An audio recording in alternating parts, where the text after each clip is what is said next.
Hayig soon, maayong adlaw or maayong gabi. Another day and great opportunity again na makashare ko sa imo karon og pulong sa Ginoo. That's the great reminder sa atoa ang kanang pulong niya, no, sa mabasa nato sa matag adlaw and sa madunggan nato nga mga nagashare sa iyang pulong.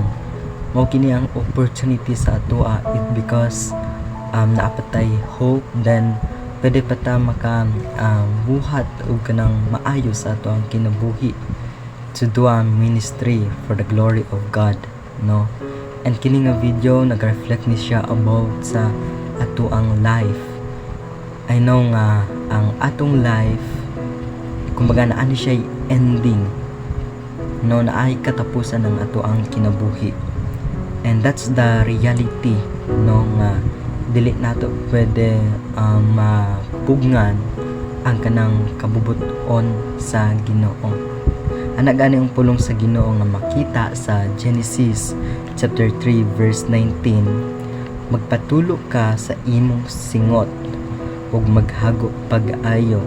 Una pa mohatag kanimog abot ang yuta hangtod mobalik ka sa yuta nga imong gigikanan. Hinimo ka gikan sa yuta ug sa yuta ka mopauli. And that's life, no. Gikan ta sa yuta and mo uli pud ta sa yuta, no.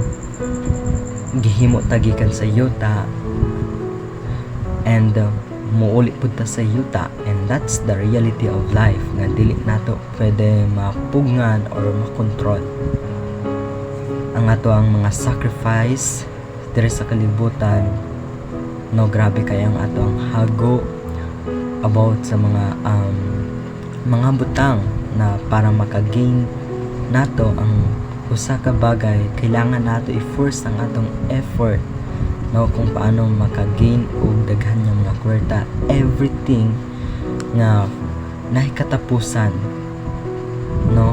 And mao kini ang reality. But I tell you right now, brothers and sisters, kung ang imong kinabuhi kanang grabe na ka kanang ka effort or gina-force nimo ang imong kaugalingon sa mga butang na ining kalibutan na naga-suffer ka sa pagtrabaho, no, para maka-gain og daghan nga mga butang or daghan nga mga gikinahanglan nimo, I tell you, mao kini ang realidad. Ang atong kinabuhi na ay katapusan, and dili nato ni pwede pugngan it because mao ni ang reality sa ato ang kinabuhi.